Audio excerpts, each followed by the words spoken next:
Salut à tous, c'est Axel de testmobile.fr. Aujourd'hui, je vais tester pour vous le LG Optimus G Pro. Quand il est sorti, il s'appelait Optimus G Pro. Depuis, il a été renommé G Pro tout court, puisque LG n'utilise plus la mention Optimus dans ses terminaux haut de gamme, et même sur toute sa gamme, il me semble.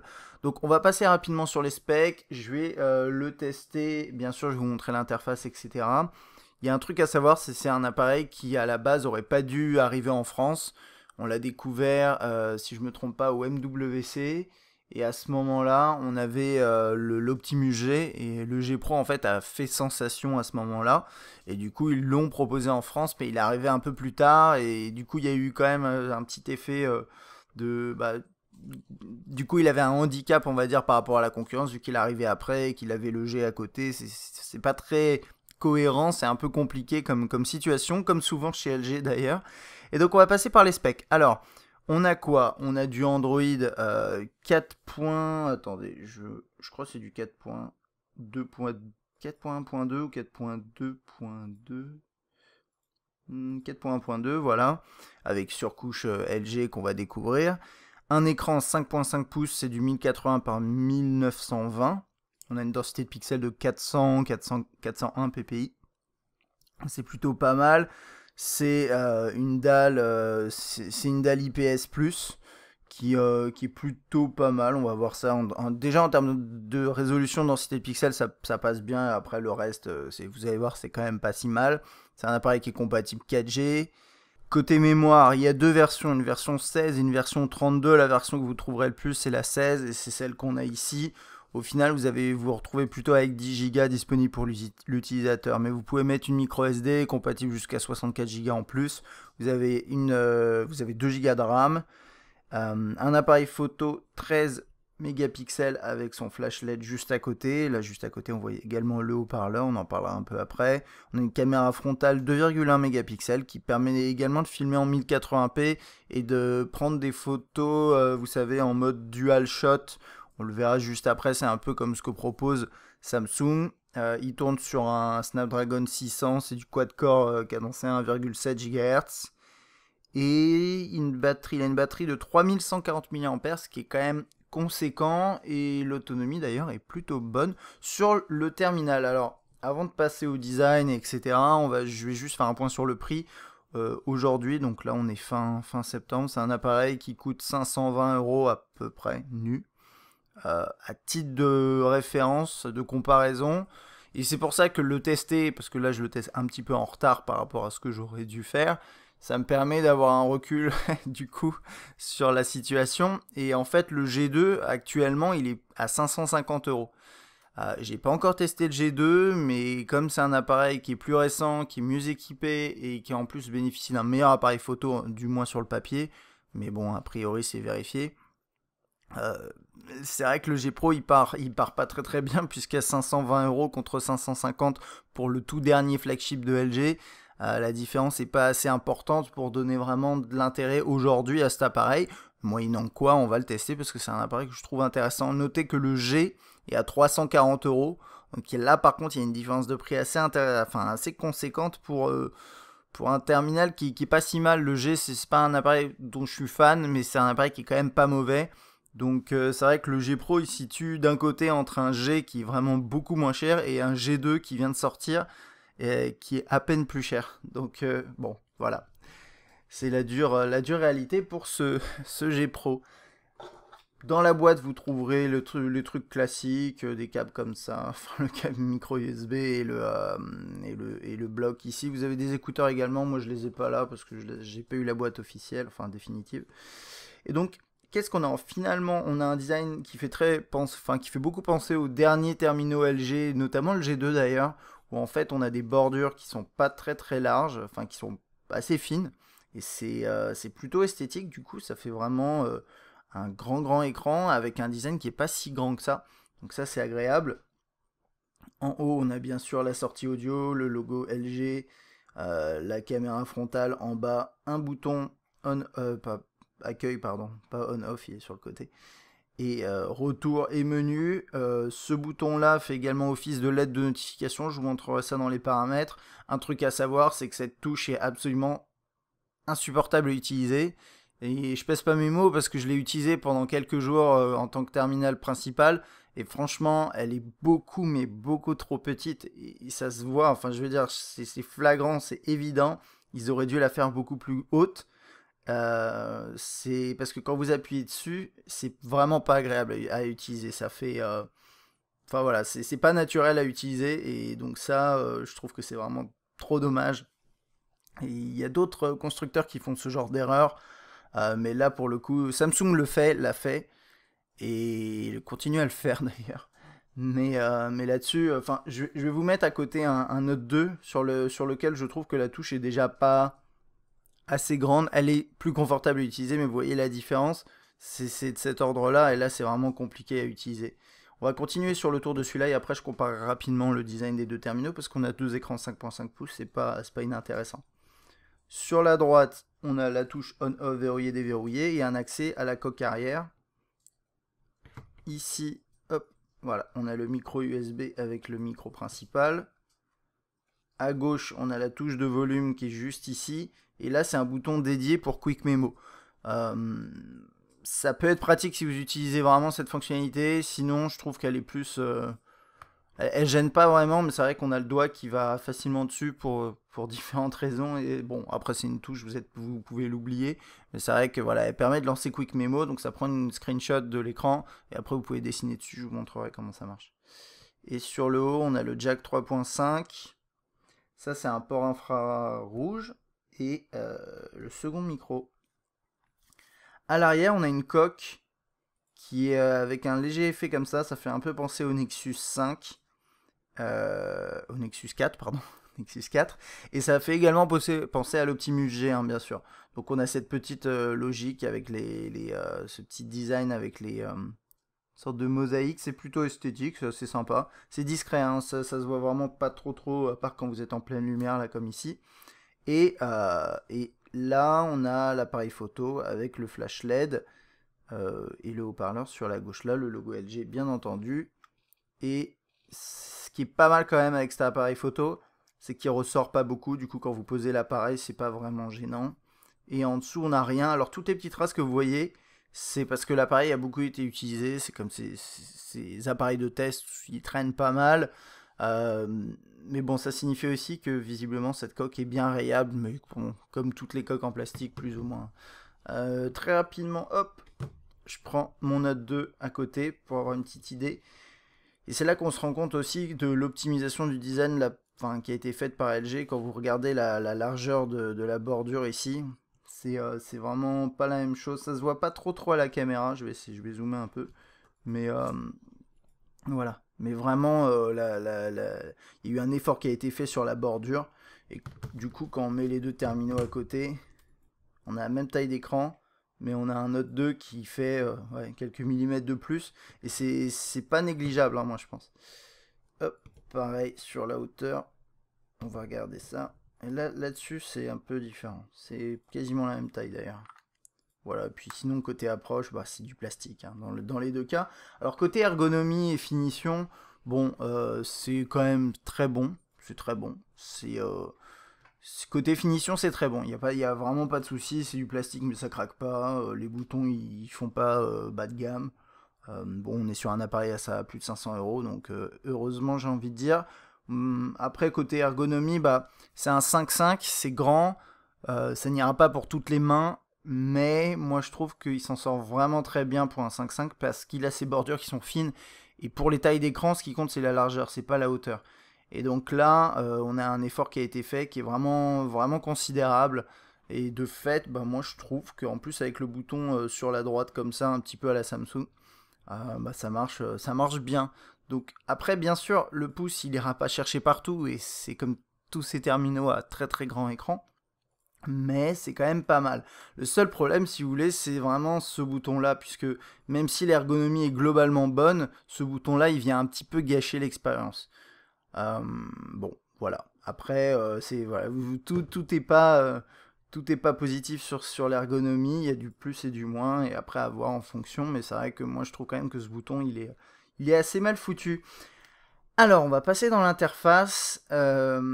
C'est, comme je vous disais, du Android 4.1.2 avec la surcouche, bien sûr, de LG. Et c'est, pour introduire, je dirais, c'est pas la surcouche d'un point de vue esthétique que je préfère, mais dans cette édition-là, et depuis les dernières versions, LG fait beaucoup d'efforts et propose surtout énormément de fonctionnalités. Donc, on va essayer de passer en revue tout ça assez rapidement parce que ça peut être long. Première chose, écran de déverrouillage. Avec ici, c'est moi qui ai déterminé, qui ai voulu afficher ça. Donc on a le calendrier, l'heure, la date, la mention de l'opérateur. Et là, les raccourcis rapides vers des applications. Tout ça, vous pouvez personnaliser. Vous n'avez pas les systèmes de widgets en écran de déverrouillage. Hop, et du coup, je vais aller voir rapidement les différentes fonctions là-dessus. Donc on peut choisir comment protéger, bon ça c'est un classique, hein, je ne vais pas m'éterniser là-dessus. Fond d'écran, on peut définir le fond d'écran. Horloge et raccourci, donc ça c'est plus intéressant. On peut changer l'horloge à afficher. Donc là voilà, par défaut c'est celle-ci qui est pas mal. Et puis après vous pouvez changer ce que vous voulez. C'est pas vraiment des widgets, hein, c'est juste pour changer les infos qui sont affichées comme ça. Et ensuite vous avez la possibilité de changer les raccourcis en bas de l'écran. Ici, l'effet d'écran, vous avez vu, quand j'ai glissé mon doigt, ça fait une sorte de grosse bulle. Là, vous pouvez changer ça, vous avez plein d'effets différents. Bon, ça c'est un peu gadget, mais bon, c'est toujours sympa de pouvoir personnaliser ça. On peut montrer les infos du propriétaire. Temporiser le verrouillage, ça c'est quoi? 5 secondes après la mise en veille de l'écran. Ok, on peut changer, voilà. Le verrouillage au niveau de... C'est quand l'écran se met en veille, après il y a le verrouillage, et on peut dire que ça prend 1 minute, 2 minutes, etc. Ça va dépendre. Alors ça c'est étrange, ah non. Verrouillage instantané par bouton d'alimentation. Je dis c'est étrange parce que j'avais lu l'inverse. Qu'est-ce que ça change? Ok. Voilà, c'est soit vous prenez en compte la temporisation, soit vous prenez en compte ça.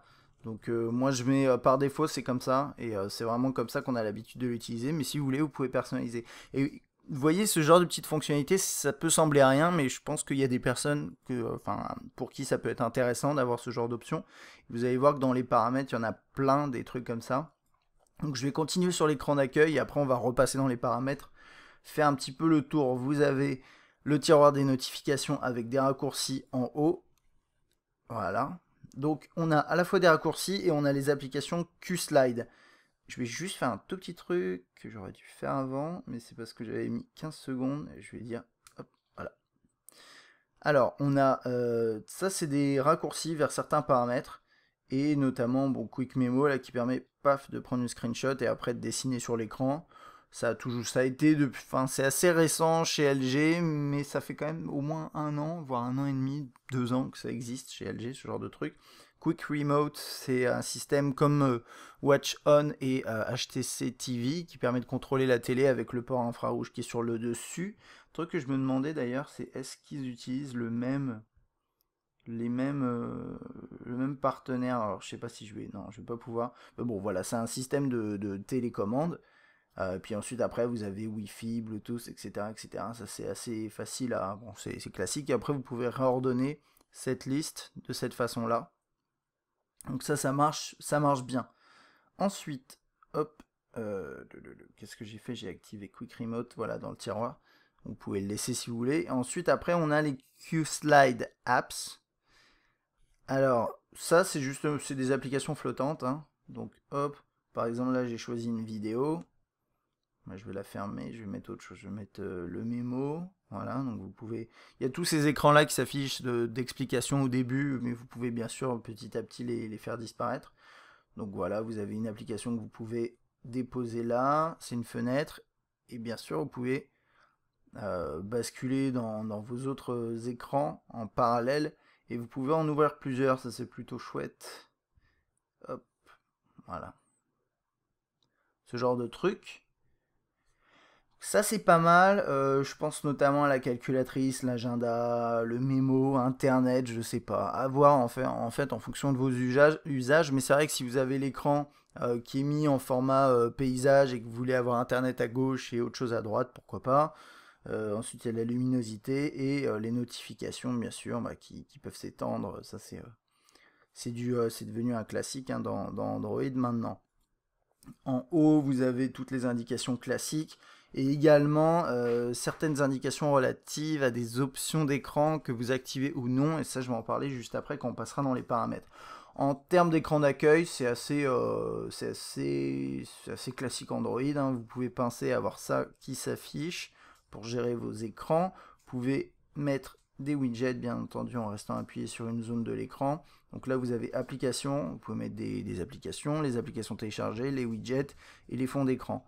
Il y a beaucoup d'onglets en bas et du coup, c'est un peu écrasé, mais bon, vous avez les 4 possibilités.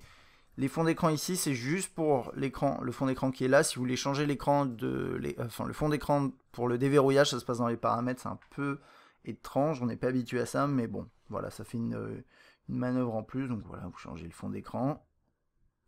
Il y en a qui sont pas mal, qui sont proposés par défaut. Et au niveau des widgets, c'est pas mal de widgets de base. Après, vous avez l'album photo, l'agenda qui est un poil différent, le carnet, les contacts préférés, un email, et après il y a Gmail bien sûr, gestionnaire des tâches. Donc bon, il y a pas mal de choses à proposer par LG en parallèle de ce qu'on a déjà. Là par exemple, on a un widget qui vous permet de voir l'état de votre RAM. Donc là il me dit qu'apparemment elle est bien full. Si j'appuie là, en fait ça va couper tous les processus en cours normalement. Si je me trompe pas, attendez, je vais faire ça. Toc. Normalement il vide. Ouais, la RAM a été optimisée. Je sais pas exactement ce que ça fait. Ça a l'air de vider les processus qui utilisent de la RAM ou en tout cas d'optimiser l'utilisation. C'est vrai que là, quand on regarde, il n'y a pas d'application derrière et la RAM est censée être optimisée. Il y a quand même pas mal qui est utilisé. Enfin bon. Ok, on va passer dans les paramètres. Je vais essayer d'aller vite.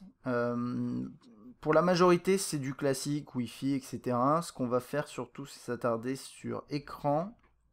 Donc luminosité. Là ici on a écran intelligent et vidéo intelligente, ça équivaut à ce qu'on trouve chez Samsung également.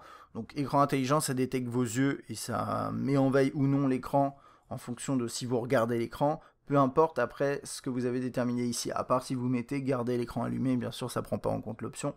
Si vous mettez par exemple 15 secondes ici, après ça va détecter vos yeux, ça va pas le mettre en veille après 15 secondes si vous le regardez. J'ai testé, ça fonctionne bien, donc c'est une bonne chose. On a vidéo intelligente, c'est l'équivalent de smart vidéo, enfin je sais plus comment ça s'appelait, vidéo pause ou smart pause ou je sais plus quoi, chez Samsung. En gros, quand vous regardez une vidéo, si vous avez les yeux qui restent sur l'écran, la vidéo va jouer. Si vous regardez ailleurs, la vidéo est censée se mettre en pause. Et je dis censé parce que je l'ai essayé. Alors peut-être pas dans les meilleures conditions, mais ça n'a pas marché. Ce que je trouve bizarre d'ailleurs, puisque le premier mode fonctionne, donc le second devrait. Donc a priori ça marchera chez vous. En tout cas moi j'ai pas réussi à le faire fonctionner, mais je pense pas que ce soit plus qu'un gadget. Ensuite, on peut régler le rétro-éclairage des touches tactiles. Et intéressant, je regarde juste ce qu'il y a d'autre. Alors, je vais passer à ça juste après parce que c'est un peu plus long, mais ça, j'ai trouvé ça assez bien fait. Enfin, une assez bonne idée finalement. Et en gros, ça s'appelle correction de rapport. C'est le rapport de taille, c'est assez bizarre, mais utilisez cet élément pour corriger la distorsion de l'écran uniquement s'il s'affiche. Et en gros, ça permet de gérer les applications pour lesquelles vous avez éventuellement une distorsion de l'interface et c'est censé corriger ça. Donc je sais pas, si ça vous arrive dans des applications, vous pouvez utiliser cette fonctionnalité. Et hop, voilà, c'est pas ce que je voulais faire. Ensuite, on a la LED qu'on peut désactiver, la LED qui se trouve derrière le bouton d'accueil. Et là, on a quand même pas mal de trucs.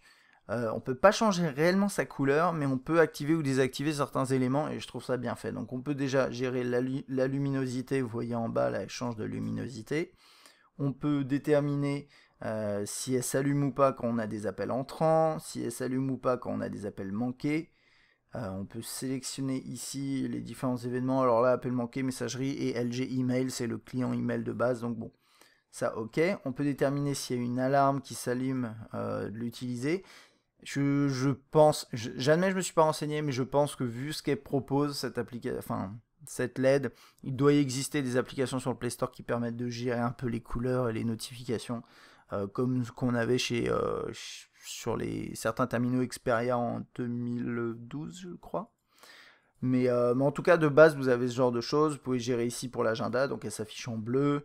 Et là, c'est bizarre le nom, mais en gros, c'est pour les applications téléchargées qui sont compatibles avec ce système-là. Et ça, c'est pour la charge. Voilà. Donc, quelques petites options relatives à la LED. C'est toujours agréable. LED de notification. Donc, rien que dans écran, on a pas mal de choses. Écran d'accueil, on peut gérer des thèmes. Et donc ça c'est assez sympa, même si on n'en a pas beaucoup, on peut quand même modifier le thème du terminal. Donc là je suis en mode Optimus, si je me mets en mode Marshmallow, hop, ça charge un tout petit peu, voilà, et j'attends, ouais voilà, c'est ce genre de truc. Donc c'est sympa, oui ça reste sympa de proposer des options de personnalisation, moi j'aime bien. Ok, voilà, en plus c'est rapide. Effet défilement sur les côtés, on peut le changer, fond d'écran, je regarde juste s'il y a d'autres choses, non c'est à peu près tout. Écran de verrouillage, ça on a déjà vu, et après il y a juste les gestes. Donc bah ça c'est voilà, on peut appuyer et ensuite bouger les widgets bon, c'est comme chez Samsung, hein. Franchement, enfin je sais pas trop comment ça se passe entre les différents constructeurs, mais ils se copient un peu l'un l'autre. C'est pas grave parce que c'est des fonctionnalités intéressantes. Je trouve que là sur ces trucs là c'est pas forcément vital. Donc je trouve pas que ce soit important d'avoir mis ces trucs là, mais bon pourquoi pas. Le mode silence pour appel entrant, ça c'est important. Vous retournez votre appareil, ça met en pause, enfin ça coupe le son. Idem pour tout ce qui est alarme. Et pareil pour les vidéos. Voilà, ça vous pouvez faire ça comme ça. Il y a juste un autre truc, voilà, avant de finir, je pense là-dessus, c'est opération à une main. Vous pouvez activer des options pour utiliser plus facilement l'appareil à une main parce que 5.5 c'est grand. Par exemple, le clavier qui est bloqué sur le côté, clavier numérique et l'écran de verrouillage. Et puis je pense qu'on va s'arrêter là, il y a juste ça. Quick Memo. Hop. Donc je parlais de Quick Memo au début. J'admets que ça, je l'ignorais, j'avais pas fouillé dans cette partie. Mais du coup, ça change un peu, ça change tout, puisque au final, ça veut dire que vous pouvez lier ce bouton à n'importe quelle application. Et donc en fait, c'est un bouton qui devient très utile. Donc voilà, à vous de le changer. Je pense que Quick Memo, c'est pas vital. Mais si vous le changez pour mettre l'appareil photo, là, ça commence à devenir vraiment intéressant. Voilà, donc ça c'était pour les paramètres. Désolé, ça a pris un peu de temps, mais c'est parce qu'il y avait beaucoup de choses à voir. Vous commencez à taper un numéro, vous avez des propositions qui s'affichent de cette façon-là. Vous pouvez défiler latéralement. Le journal, le répertoire favori et les groupes. Ici, vous pouvez défiler sur les lettres. Là, il n'y a pas beaucoup de contacts, hein, donc ça ne marche pas. Et ensuite, ici, vous rentrez dans une fiche. Et vous avez, alors s'il est synchronisé avec Google+, vous aurez les indications sociales, enfin les messages, derniers messages ici. Là, c'est synchronisé avec Facebook et en fait, il n'y a rien. C'est pareil avec Twitter, hein, il n'y a pas d'exception là-dessus. Il y a un petit truc qui est sympa, alors qui est sympa mais qui fonctionnera pas pour moi, ça s'appelle View, comme vue, comme la gamme vue. C'est assez marrant d'ailleurs qu'ils utilisent ce nom. C'est View Talk, donc c'est un système qui ressemble un petit peu à iMessage, ou je cherche le nom, je sais plus, c'est pas grave. La fonctionnalité de Samsung qui permet ça s'appelle Chat On, voilà. Donc c'est à peu près la même chose. Sauf que là, moi, il n'y a personne dans mes contacts qui a activé cette fonctionnalité. Ça ressemble un peu à WhatsApp parce qu'en fait, quand vous l'activez, il va vous demander de checker votre numéro à vous. Il va vous envoyer un texto pour vérifier que c'est bien votre terminal. Et ensuite, il associe votre numéro de téléphone à une sorte de compte sur ViewTalk. Et après, vos contacts sont référencés, blablabla. Voilà, c'est comme WhatsApp. Si vous connaissez WhatsApp, c'est le même fonctionnement. C'est bien, mais dans la mesure où, je sais pas, il faut absolument que la personne ait un terminal compatible avec cette fonctionnalité. Je trouve que c'est assez limité au final. Le multitâche fonctionne comme ça je vous avais pas montré. Vous avez Google Now, bien entendu, qui s'active via ça. Pour être honnête, Google Now, c'est bien, enfin, depuis le début du déploiement de Jelly Bean, sur tous mes terminaux, j'ai jamais utilisé réellement Google Now, à part pour faire des recherches vocales, genre de trucs, mais je sais pas si c'est de la faute de Google ou si c'est moi qui aurais dû un peu plus l'essayer, mais en tout cas, ouais, je sais pas. Je trouve l'idée bonne, mais peut-être l'implémentation qui est pas assez poussée, je sais pas. Bref. Un dernier truc avant de passer à ça, la messagerie. Donc vous avez vos messages qui s'affichent hein, comme ça, de cette façon très très classique. Vous commencez, hop, par exemple, voilà, vous choisissez un contact très rapidement. Et ensuite, vous tapez votre message. Alors, vous pouvez joindre une pièce pour transformer un SMS en MMS. Et c'est à peu près tout ce qu'il y a à dire. Alors, maintenant, on va parler du clavier. Et c'est un clavier qui est plutôt intéressant, assez personnalisable. Alors là, vous l'avez vu, il est en mode de base. Enfin, il n'est pas regroupé sur le côté comme on l'a vu hein, dans les fonctionnalités dans les paramètres qui permettaient de déplacer le clavier d'un côté ou de l'autre. À une main, bien entendu, c'est un peu compliqué. Par contre, à deux mains, moi, je trouve pas qu'il y ait de problème. Hein. Vous tapez de cette façon-là, c'est plutôt confortable. Alors, ce que j'aime bien sur ce clavier, c'est la ligne du haut avec les numéros, avec les chiffres, que vous pouvez activer ou désactiver. Ça, c'est bien. J'aime bien ce truc-là, qu'on trouve partout maintenant, qui permet tout simplement d'écrire en traçant des lignes entre les mots, entre les lettres pour faire des mots. Vous avez la barre du haut, alors ça fait beaucoup de barres, hein, vous voyez, mais comme l'écran est haut, c'est pas vraiment un problème. Mais là, vous avez la barre du haut qui vous propose des signes potentiellement intéressants à utiliser quand vous êtes en train d'écrire. Donc par exemple, salut, ça va. Je mets un point d'interrogation. Alors le seul problème, c'est que là, par exemple, c'est un peu comme SwiftKey à l'époque, mais il va pas il va pas respecter l'écriture, enfin les règles de la langue française qui consiste à mettre tout simplement un espace avant un point d'interrogation ou d'exclamation. Ça c'est pas grave, mais bon, c'est à prendre en compte. Vous pouvez voilà mettre des parenthèses aussi, toc, et hop, voilà. Donc ça c'est bien fait, et vous pouvez défiler dans les propositions. Les numéros là, moi je suis fan, hein. Franchement, les appuis prolongés sur les lettres, je trouve ça pénible, donc ça j'aime bien. Et après, au niveau des propositions qui s'affichent, ce genre de truc, et de la saisie texte, c'est pas mal, c'est franchement pas mal. On est pas loin d'un SwiftKey, on est, bon, ok, on n'est pas tout à fait là-dessus, je pense, parce que c'est moins intelligent, mais il y a quand même un, voilà, vous voyez, là il m'a proposé va. Ça marche quand même vraiment pas mal. Ça m'arrive de faire des erreurs, je sais pas, en tapant vite parfois, peut-être c'est un manque d'habitude encore, mais concrètement c'est un bon clavier, un bon petit clavier. Et là vous avez aussi la possibilité de mettre des smileys. Alors ça en fait ça va transformer votre... c'est un peu dommage d'ailleurs qu'il n'y ait pas les smileys de base. Bon après vous pouvez les faire vous-même, mais si je rajoute un truc comme ça en fait vous voyez, conversion en MMS. Donc en fait ça va joindre l'image dans le MMS, ce qui est bizarre je trouve.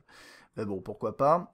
Et ensuite vous avez quelques paramètres. Donc là, enfin quelques options supplémentaires et les paramètres. Donc là, par exemple, c'est la saisie vocale de base. Là, on a la saisie manuscrite que pas grand monde doit utiliser en France, je pense. Mais bon, voilà, c'est là. Et les paramètres. Alors, au niveau des paramètres, c'est plutôt intéressant parce que vous avez les différentes langues, la saisie prédictive à gérer ici avec voilà tout ce qui est prédiction, correction automatique, ce genre de trucs. La ponctuation automatique, majuscule automatique, l'écriture manuscrite à activer ou non. Ensuite, vous pouvez activer l'option pour le cacher avec deux doigts comme ça. Identique au thème, oui pardon, ça c'est le thème du clavier, voilà, que vous pouvez déterminer comme étant identique au thème principal ou différent. C'est plutôt marrant ça. Alors après, j'ai pas l'impression que vous puissiez en télécharger d'autres, mais bon, ça marche bien. Et vous avez, il y a quoi? Attendez, c'est où cette option? La fonctionnalité pour dessiner des lignes. Bon, je la retrouve pas, mais c'est peut-être que... Oui, en tout cas, elle est là. Ah, oui, c'est parce qu'elle a un nom complètement tout naze. Chemin de clavier, ok. La fonctionnalité pour tracer des lettres, tracer des lignes entre les lettres. Voilà. Il y a des petits problèmes de traduction, hein. Par exemple, fractionnement du clavier aux côtés de l'écran en mode paysage. Soit, ça me va. Je sais pas dit que vous ayez ce genre de truc, moi c'est une version de test et pas un proto, mais peut-être que vous aurez pas la même chose. Enfin bref, pour résumer, le clavier est très bien, et à côté de ça, si vous voulez changer, vous pouvez accéder à ces options-là, installer d'autres claviers, soit Android, notamment SwiftKey ou clavier de ce type, et avoir changer le clavier si vous n'aimez pas celui-ci. Donc, on a vu tout ce qui est téléphonie, répertoire, on va passer au web, et ensuite on ira se promener un petit peu dans le menu principal. Alors, le navigateur web, il a une interface qui a été changée depuis, je crois, le G, avec cette barre en bas, qui vous permet de revenir à l'accueil, précédent suivant, ici d'ouvrir un nouvel onglet, voilà, ensuite d'accéder à vos onglets ici, mettre en favori. Vous pouvez la cacher et la faire ressortir de cette façon-là. C'est bon, c'est assez bien fait. Ouais, c'est plutôt bien fait. On va aller sur test mobile. Je vais lancer un deuxième onglet. On va aller sur un autre site. Bon, on va aller par là. C'est à cause de la barre sur le haut. Bon, comme c'est un terminal sous Jelly Bean, hein, vous avez bien sûr la possibilité d'installer Google Chrome. Et je pense même qu'il est installé par défaut. Je vais juste aller voir, mais a priori il est là. Hein. Je vois pas pourquoi il serait pas là. Ok. Si, il est là. Juste ici. Et donc vous avez la possibilité d'utiliser l'un ou l'autre. Je vais vous montrer celui-là parce que c'est celui qu'on connaît le moins peut-être. Google Chrome, ça marche très très bien et en plus c'est synchronisé avec votre Chrome sur ordinateur. Donc bon, moi je le recommande. Après, c'est vrai que celui-là, vous avez des fonctionnalités supplémentaires qui sont plutôt sympas. Cette barre en bas qui est peut-être intéressante, je sais pas. Ça va dépendre de si vous aimez ou pas. Au niveau des paramètres, on n'a pas grand chose de bien différent. En fait, c'est vraiment le navigateur qu'on trouve de base dans Android, personnalisé ensuite par LG. Et les personnalisations, en fait, elles sont au niveau de cette barre. Esthétiquement, c'est tout ce qui est là-haut, là. Donc ça vous permet de passer en Q-Slide également. Voilà. Pourquoi pas, si j'arrive voilà, à repasser en mode full screen. Vous avez Q-Slide, vous avez les onglets là-haut et la personnalisation en bas. C'est les principaux changements. Après, vous pouvez toujours voilà, copier-coller du texte, rechercher sur le web aussi également et partager le texte que vous avez sélectionné. Hop. Donc là, on est sur un site un peu lourd. Et bon, bah sans surprise, je dirais, ça tourne assez bien. Là, il manque des images par contre. Qui sont pas chargées. Ah si, elles viennent d'apparaître. Là, je suis connecté en Wi-Fi. J'ai ma carte SIM, mais il va chercher... il se connecte en Wi-Fi, bien entendu. Hop. Donc comme c'est du 5.5 pouces avec une résolution plutôt élevée, vous avez quand même beaucoup de place pour naviguer. Et j'ai pas trop parlé de l'écran, on peut en parler très rapidement, mais avec ce genre de densité de pixels, vous avez vraiment... Hop, je vais essayer de vous montrer ça, mais la possibilité de lire des textes sans avoir à zoomer sur une page web. Vous pouvez bien sûr zoomer, mais c'est pas forcément nécessaire. Vous voyez, là on arrive à lire le menu alors qu'il est en petit quand même, donc c'est plutôt sympa. Ça, c'est une bonne résolution. Puis après, c'est plus au niveau des couleurs. Moi, j'ai pas grand chose à dire quoi. Les noirs sont plutôt noirs, comme vous pouvez le voir là, par exemple ici. Voilà, là on voit pas la différence, quasiment pas la différence. Là il y a des reflets, mais si on se met comme ça, on voit quasiment pas la différence entre le noir de l'interface et le noir du côté. Bien sûr, si vous prenez un angle, vous voyez les reflets, mais on a des noirs qui sont bien noirs, des couleurs assez vives, mais pas trop. Et on a une densité de pixels qui est intéressante. Donc moi je trouve que c'est un écran qui est plutôt bon. Et puis sinon, pour revenir à l'expérience web, bien sûr, puisqu'on était là-dessus, bah moi je trouve que le G Pro il s'en sort très bien. Donc là je défile, c'est tout à fait fluide. Hop, on va basculer sur un autre site. Donc là j'ai un petit bug d'affichage avec ça. Si je l'enlève, c'est peut-être Test Mobile qui apprécie pas ça, la barre, le fait que je l'ai enlevé. Mais là vous voyez c'est tout à fait fluide. Sur Test Mobile, il n'y a pas de problème. Toc. Bon, ça c'est toujours un tout petit peu plus lent. Je peux faire des recherches, etc. Ça marche bien. Il n'y a pas de souci. Donc ça, c'était pour le web, une bonne expérience. Et puis si vous voulez une synchronisation accrue avec Google, vous utilisez Chrome. L'agenda avec un écran partagé de cette façon-là, ça, c'est quelque chose qu'on connaît déjà chez LG. Si j'arrive à réouvrir. Non. Ok. Bon, je l'ai fermé et c'est terminé maintenant, je peux plus le rouvrir. Je sais pas pourquoi, d'ailleurs. Alors, en mode jour, on a une autre. Peut-être c'est à deux doigts, non? Ok, soit. Bon, en tout cas, j'avais une barre là-haut que j'arrive plus à refaire apparaître. Je suis désolé. Donc là, on a accès à QSlide. Et sinon, l'agenda est plutôt bien fait. Avec, bon, ok, il revient là. Avec ce truc-là qui permet de diviser l'écran en deux, d'accéder aux jours, semaines, etc. Et là, par exemple, d'accéder au mois, ce genre de truc, c'est synchronisé bien sûr avec Google. Ça marche bien, alarme, horloge, etc. C'est des fonctionnalités classiques implémentées de manière plutôt bonne. L'appareil photo. Alors, niveau qualité, bien sûr, ça j'en parle, je vais en parler dans le test écrit, et il y aura tous les échantillons. C'est pas mal, notamment, j'ai été un peu surpris par la macro qui permettait de se rapprocher vraiment assez près. Donc ça c'est plutôt bien, mais je vous invite à regarder les échantillons. Là je vais me concentrer sur l'interface. Donc on a un switch ici pour passer de photo à vidéo, c'est classique. Maintenant les constructeurs font différemment, mais ça me dérange pas. On a la caméra frontale ici. On a hop, une option intelligente qui vous enlève tous les paramètres et qui fait tout automatiquement, qui est pas mal la majorité du temps, mais je préfère quand même avoir plus de flexibilité et voilà, une possibilité en accédant aux paramètres. Donc là, on a un mode HDR, panorama. Vers panorama, en fait, c'est photosphère qui offre des résultats qui sont assez moyens, globalement. Voilà. Ça permet de faire des panoramas format sphérique, on va dire, vraiment tout autour de vous. C'est un peu long à faire et le résultat n'est pas toujours au niveau. Donc, à mon avis, c'est aussi pour ça qu'il y a beaucoup de constructeurs qui n'implémentent pas cette fonctionnalité dans leurs terminaux, malgré le fait que ce soit quelque chose de base dans Android. C'est tout simplement parce que ça marche mal. Le mode HDR, il est pas mal, un peu très accentué. Donc, bon, ça va dépendre de ce que vous voulez comme résultat. Rafale et prise de vue beauté, bon, genre de truc, paramètres optimisés, vous savez, ce genre de truc. Alors il y a aussi double appareil photo qui permet tout simplement de prendre une photo et de les filmer avec l'avant et l'arrière en même temps. Voilà. Hop.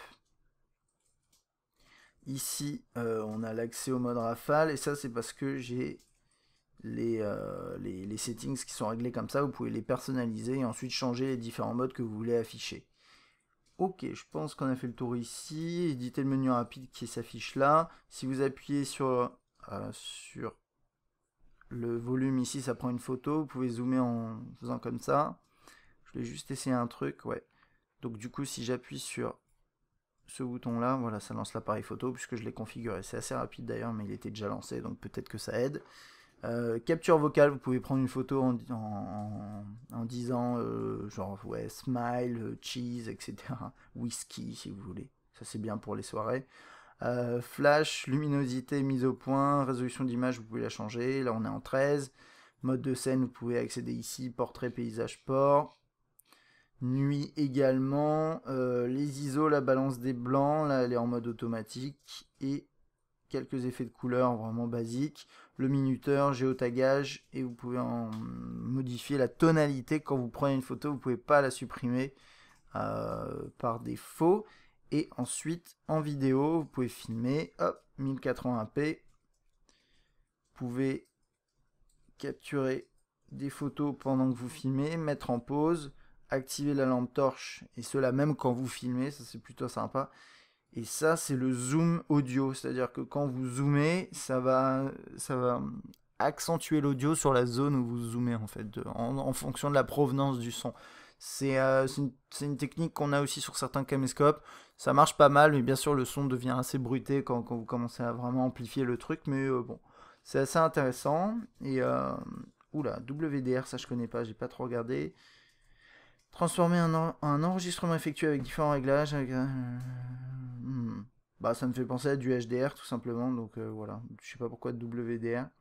Déformation visage, si vous voulez déformer les visages de vos amis et rajouter des arrière-plans, c'est un truc qu'on trouve dans Android de base qui a été réadapté.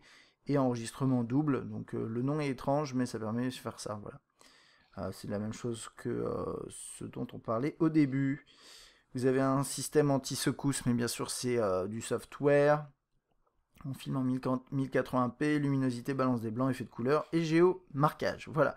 Pas mal de fonctionnalités quand même dans l'interface ici sur l'appareil photo. C'est quand même devenu... concrètement sur ce G Pro, on a beaucoup d'options. On en a plus que sur le G. Donc non, c'est pas inintéressant. C'est pas inintéressant, notamment dans l'appareil photo où on commence à avoir pas mal de choses. On a hâte de tester le G2, mais là-dessus on a pas mal de trucs. Un assistant vidéo qui permet de faire des petits montages avec des thèmes basiques. On a le carnet qui permet de prendre des notes. Toc.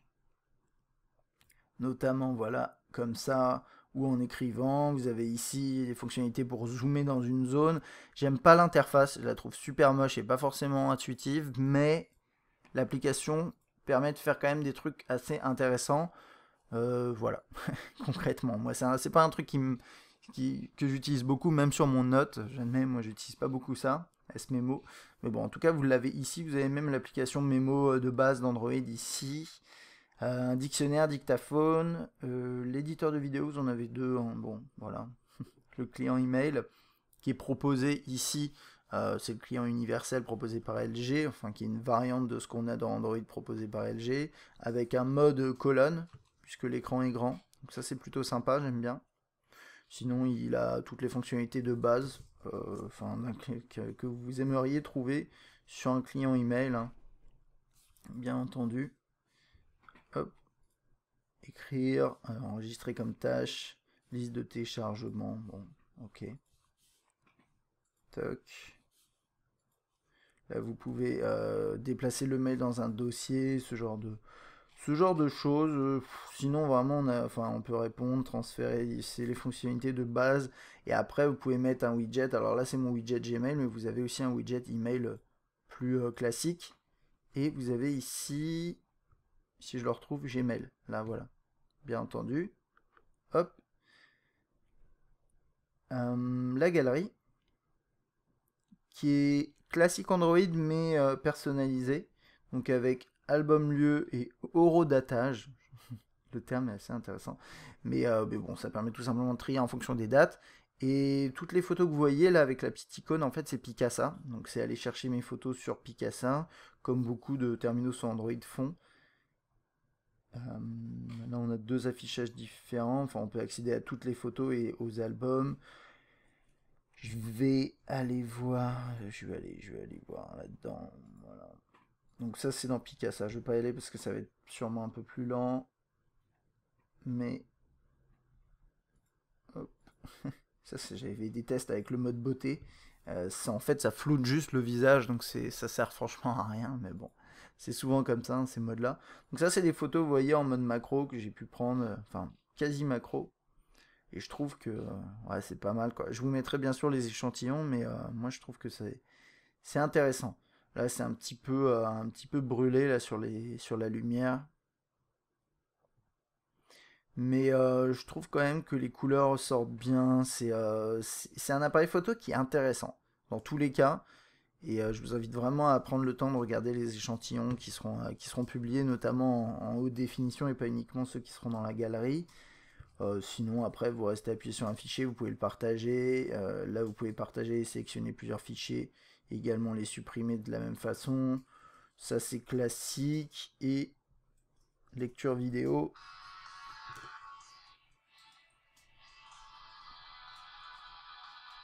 Avec possibilité de zoomer dans la vidéo. Là, ça change le mode.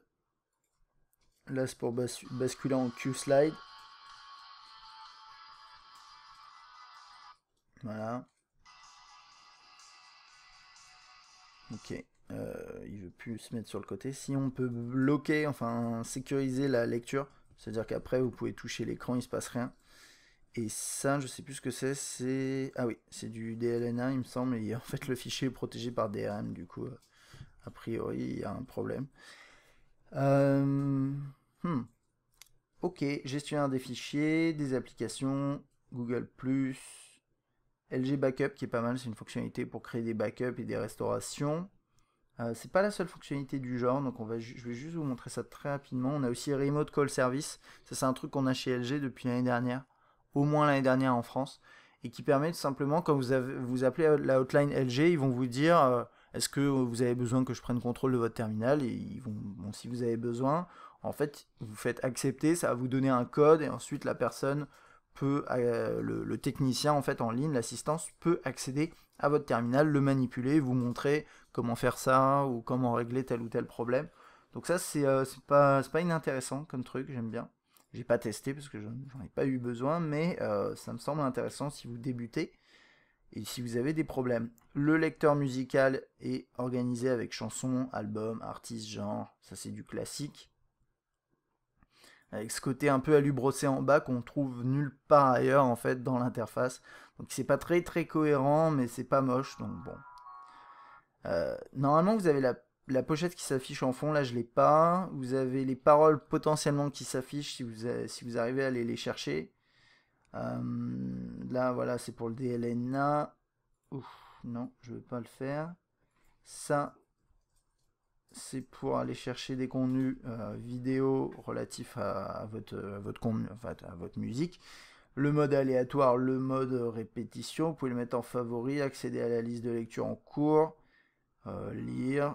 Ok, je regarde juste, ça c'est le Dolby, ça c'est si vous mettez un casque, et ça c'est pour le volume. Ok, on a fait à peu près le tour de l'interface.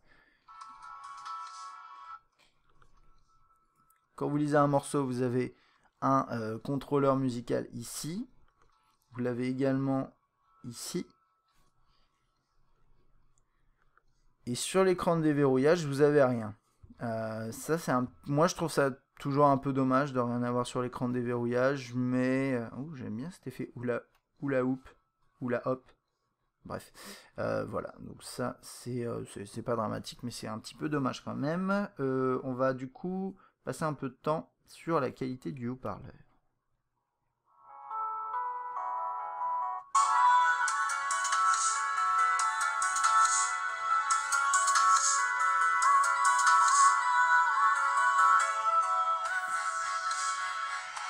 Vous avez vu, hein, quand vous lisez un morceau, vous avez aussi la possibilité de basculer en mode colonne comme ça, avec la gestion des morceaux sur le côté ici. Et c'est plutôt bien fait.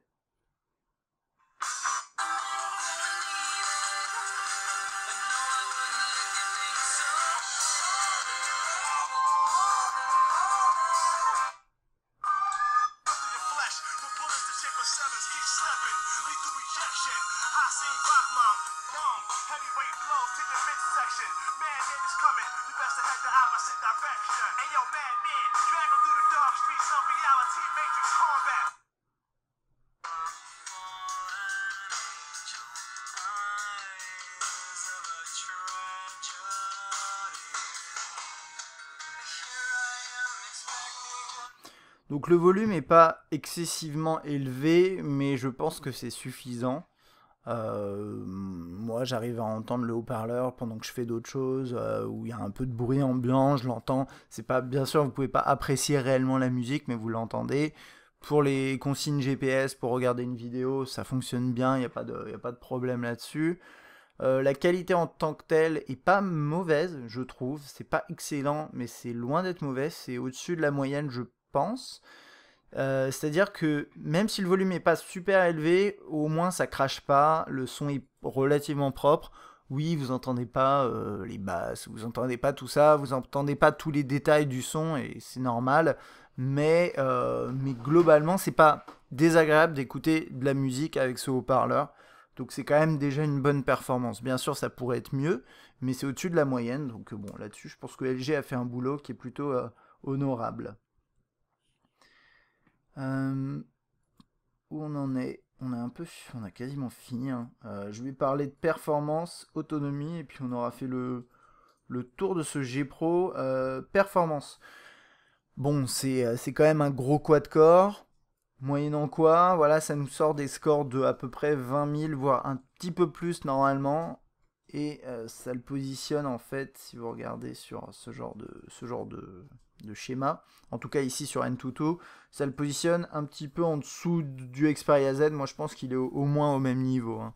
Donc c'est un appareil qui est sorti en avril, hein, quand même, enfin de manière internationale. Donc oui, c'est un terminal plutôt de début d'année. Donc c'est normal de voir, je pense, ce genre de perf. Quad-core 1,7, bon, bah, ça me surprend pas. Et c'est plutôt bon d'ailleurs en soi, hein. Ouais, c'est plutôt bon. Et après, dans l'interface, vous avez vu, c'est tout à fait fluide. Sur le web, j'ai pas de ralentissement. Ça marche très bien. J'ai testé différents jeux en 3D, ça tourne très bien. Donc là-dessus, moi je pense que c'est un terminal avec de bonnes perfs. Maintenant, c'est un terminal avec des specs de début d'année 2013, fin 2012. Donc vous aurez une durée de vie plutôt longue, c'est sûr, mais moins forcément que si vous achetez aujourd'hui un G2. Et bon, ça on va en parler un peu dans la conclusion, mais c'est certain que vous aurez une durée de vie plus longue avec un G2 pour 30 € en plus nu, quoi. Donc c'est pas... Voilà. Mais ça on reviendra là-dessus quand je ferai ma conclu. Et on va parler maintenant autonomie. Et donc, bah moi j'ai été agréablement surpris par l'autonomie de l'appareil, mais moyenne en quoi, c'est pas vraiment une surprise puisqu'on a une batterie de 3140 mAh. Je sais pas trop quoi en penser parce que concrètement, j'ai fait mon test d'autonomie classique et normalement ça doit être à ce niveau-là. Voilà. Et vous voyez la fin ici en fait, ça c'est quand j'ai fait 1 heure de jeu, j'ai perdu pas mal à ce moment-là. Concrètement, en partant de 100%, en faisant 1 heure de musique, 1 heure de lecture vidéo 720p, 1 heure de surf sur le web à peu près, j'ai pris une dizaine de photos, j'ai filmé une vidéo de 5 minutes et 1 heure de jeu. Ça c'est un usage que je définis comme moyen, mais moyen plus quand même, parce que 1 heure de jeu par jour, 1 heure de musique, 1 heure de vidéo, tout le monde le fait pas. Mais en faisant ces différents essais, ces tests, c'est notre test classique, hein, je termine la journée, enfin je termine mon test à 46%. Ce qui est quand même bon, et c'est-à-dire que si vous l'utilisez un tout petit peu moins que ça, vous aurez 50% en fin de journée, ce qui est quand même une bonne chose. Moyenne en quoi, c'est vrai qu'avec une batterie aussi conséquente, j'aurais espéré plus, mais je pense que c'est quand même une bonne performance. Vous pourrez, en plus des usages que je viens de citer, faire potentiellement 1 heure de GPS, vous retrouverez peut-être à 30%, 20% en fin de journée, c'est quand même une bonne chose. 50% en fin de journée avec un usage plutôt marqué, ça veut dire que si vous l'utilisez de cette façon-là, vous aurez largement une journée entière, hein, sans souci. Pas 2 jours, parce que après, bien sûr, vous vous retrouvez avec 30% le lendemain matin, c'est moyen. Mais si vous l'utilisez de manière plus légère, vous pouvez envisager les 2 jours en usage plus modéré, quoi. Donc plutôt une bonne autonomie sur ce G Pro, malgré le nombre de pixels à gérer, malgré le quad-core. Bien sûr, on a un appareil qui est plutôt conséquent, qui est pas très épais, mais qui est quand même grand, et qui a une batterie de 3140 mAh. C'est quand même pas rien, et c'est plutôt une bonne chose d'ailleurs. Moi, c'est un truc que j'aime bien, donc une bonne autonomie quand même, globalement, sur cet appareil. Alors, le G Pro, je vais essayer de répondre à une question simple. Est-ce qu'il faut l'acheter aujourd'hui? Alors, c'est un appareil que j'aime bien, je le trouve un peu grand à mon goût, mais en même temps, en ayant utilisé un Note 2, je sais que c'est largement faisable, et je pense que sur celui-là, le design est quand même optimal. Le seul problème que je vois, c'est cette touche ici. Vous pouvez passer outre, vous pouvez vous habituer, mais c'est vrai que moi je trouve ça un petit peu dommage. En dehors du design, l'interface est quand même pleine de fonctionnalités, vous avez beaucoup de choses proposées, des performances qui sont bonnes, le web qui est bien, haut-parleur qui est décent, un appareil photo qui est plutôt bon. Moi, esthétiquement parlant, je pense que vous le savez, mais l'interface LG, c'est pas celle que je préfère. Voilà. Loin de là, je pense même qu'elle se situe en bas de l'échelle. Alors le G2, il y a une nouvelle version de la surcouche, mais il n'y a pas beaucoup de changements esthétiques, donc on verra lors du test.